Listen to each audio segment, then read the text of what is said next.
ចាំងលើពូលប្រាសាទដីមាសអង្គរគេដូនតាឆ្លាក់ទុកឲ្យកូនរាប់ពាន់ឆ្នាំកន្លង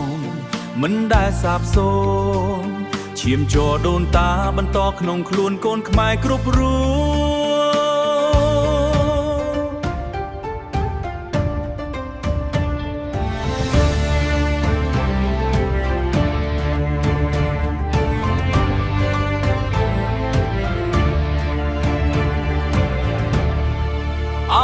ទឹកដីខ្មែរដង្ហើមជីវិតមិនអាចខ្វះបានយើងរួមការពាររក្សាសុខសាន្តដល់តារាព្រានទៅសន្តិភាពជាម្ចាស់នាំផ្លូវខ្មែរឲ្យរុងរឿងទោះត្រូវហែឆ្លងការលំបាកយ៉ាងណាក៏មិនបោះបង់ទោះបីមេឃខ្មៅ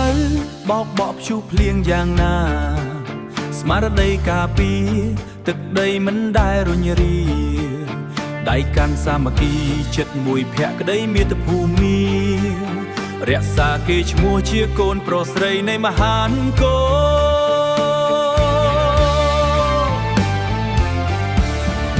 អោទឹកដីខ្មែរដង្ហើមជីវិតមិនអាចខ្វះបានយើងរួមការពាររក្សាសុខសាន្តដល់តារាព្រានទៅសន្តិភាពជាម្ចាស់នាំផ្លូវខ្មែរឲ្យរុងរឿងទោះត្រូវហែឆ្លងការលំបាកយ៉ាងណាក៏មិនបោះបង់សំលេងខ្លុយបក់មករំលឹកដល់ដួងវិញ្ញាណខន្ធ